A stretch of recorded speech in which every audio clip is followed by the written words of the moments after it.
Assalamualaikum warahmatullahi wabarakatuh. Sebagai institusi pendidikan, sekolah harus menciptakan kegiatan belajar yang efektif. Tujuannya agar semua peserta didik menunjukkan prestasi terbaiknya. Namun, karena adanya beberapa masalah yang dialami masing-masing siswa, tujuan tersebut mungkin saja terhambat. Masalah sosial di lingkungan sekolah terjadi karena ketidaksesuaian unsur-unsur yang ada di dalamnya, terutama peserta didik dengan aturan yang berlaku di sekolah. Bisa juga dilatar belakangi oleh perbedaan kepentingan dan kondisi sosial seseorang. Di sini, saya akan memberikan contoh-contoh masalah yang sering terjadi pada murid di lingkungan sekolah. Yang pertama, kesulitan bergaul. Sulit beradaptasi termasuk contoh masalah. Peserta didik akan mengalami kesulitan bergaul dan kesulitan menemukan teman baru. Dan ini paling sering terjadi pada anak dengan kepribadian yang tertutup.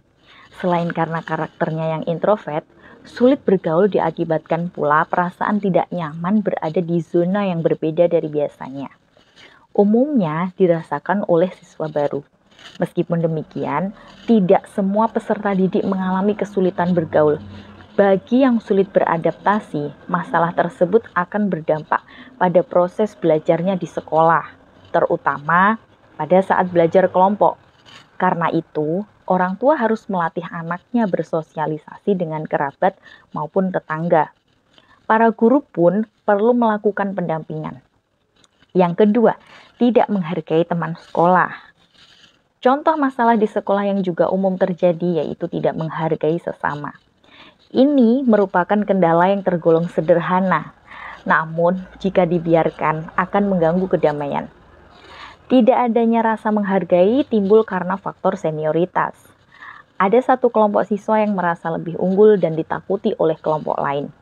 Bisa juga diakibatkan karena rasa menguasai, sebab dia memiliki kedudukan ekonomi yang tinggi. Jika masalah tersebut muncul, pihak sekolah harus mengambil peran. Perlu ditanamkan paham kesetaraan tanpa membedakan. Selain itu, ditekankan bahwa semua memiliki posisi yang sama. Yang ketiga, melawan dan menghina guru. Berbeda dari contoh yang sebelumnya. Contoh ketiga ini lebih kompleks daripada tidak menghargai sesama siswa. Peserta didik yang berani melawan guru, bahkan menghinanya, ini termasuk dalam masalah yang serius. Murid tersebut mungkin saja berada di tahap krisis etika. Minimnya rasa menghormati kepada guru bisa disebabkan karena tidak menyukai pengajar tersebut. Mungkin juga tidak terima ketika ditegur saat dia melakukan kesalahan.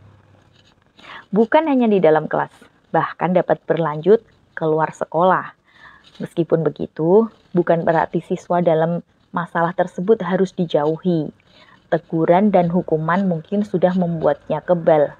Perlu usaha lebih untuk memberikan bimbingan dan pendampingan.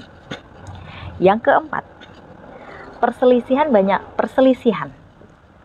Banyak sekali contoh masalah di sekolah yang biasa terjadi, termasuk perselisihan. Ini merupakan kelanjutan dari krisis rasa menghargai antar sesama. Karena terus berlanjut, masing-masing peserta didik akan saling berselisih hingga menimbulkan cekcok. Pihak yang merasa hebat menjadi berselisih dengan kelompok siswa yang merasa dirugikan. Emosi menjadi tidak terkontrol, bahkan mungkin saja menyimpan dendam. Salah paham juga bisa menjadi salah satu penyebab perselisihan. Untuk mengantisipasi masalah tersebut, pihak sekolah harus lebih gencar menyuarakan kerukunan dan kedamaian. Sikap ramah dan baik terhadap sesama perlu kita giatkan. Bisa mengingatkannya dengan memasang poster dan rutin melakukan kontrol. Yang kelima adalah perundingan atau bullying. Contoh masalah di sekolah yang bisa masuk dalam kategori kekerasan adalah perundingan atau bullying. Bukan hanya bully terhadap fisik, tapi juga psikis seseorang. Sampai sekarang pun masalah ini masih menjadi perhatian utama. Sama seperti masalah-masalah sebelumnya. Awal mula timbulnya perundungan karena merasa superior. Siswa yang superior akan melakukan tindakan bullying kepada murid lain yang tidak mempunyai kemampuan melawan. Jika tidak kita acuhkan, Masalah ini dapat menghilangkan kepercayaan diri orang yang dibuli.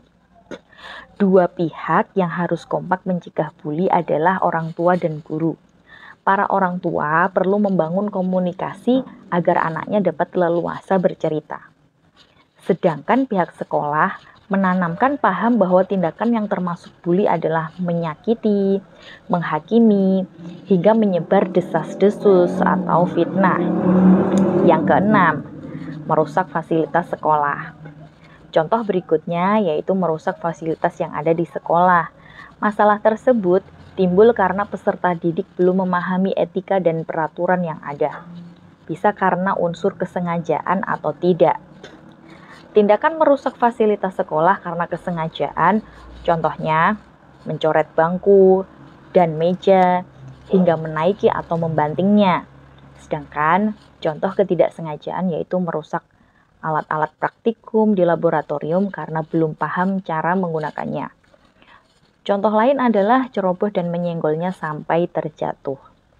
Maka pihak sekolah harus memberikan teguran kepada siswa yang merusak fasilitas tersebut. Jika pelanggarannya berat, perlu juga diberikan hukuman. Tindakan lanjutannya yaitu mengedukasi bahwa fasilitas berada dalam penjagaan bersama. Yang ketujuh, membuang sampah sembarangan. Siswa yang membuang sampah sembarangan adalah contoh masalah di sekolah yang sangat sering terjadi. Minimnya kesadaran menjaga kebersihan lingkungan sekolah adalah penyebab utamanya. Bisa juga karena para murid kurang disiplin. Membuang sampah bukan pada tempatnya merupakan tindakan mengotori lingkungan sekolah. Apalagi jika bungkus makanan ringan disimpan di bawah meja kelas. Masalah tersebut dapat mengganggu kenyamanan peserta didik saat proses belajar. Untuk mengatasi permasalahan ini, kita harus mulai dari masing-masing siswa dengan membiasakan diri membuang sampah di tempatnya. Setiap kelas harus ada satu tempat sampah dan seksi kebersihan atau petugas piket kelas. Memasang poster menjaga kebersihan juga menjadi pengingat yang tepat. Yang kedelapan, menyontek saat ulangan. Contoh masalah di sekolah kedelapan yaitu menyontek pada saat ulangan. Penyebab utamanya adalah minimnya kejujuran dari peserta didik. Tidak ada kedisiplinan turut mendukung tindakan buruk tersebut. Siswa yang jarang belajar akan merasa tidak percaya diri ketika mengerjakan soal. Menyontek ternyata juga bisa karena faktor eksternal. Contohnya yaitu tuntutan orang tua agar anaknya selalu mendapatkan nilai sempurna. Akibatnya adalah anak tersebut berusaha menjadi pribadi yang instan, tidak memperhatikan kesulitannya dalam belajar dan memilih jalan pintas dengan cara menyontek.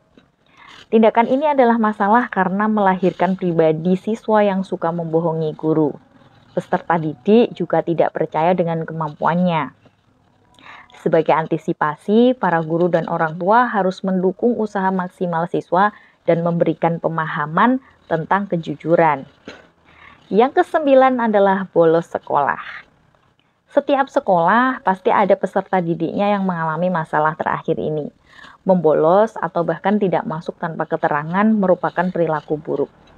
Siswa bisa ketinggalan pelajaran dan tidak paham materi yang ada di sekolah. Beragam faktor menjadi penyebab masalah ini.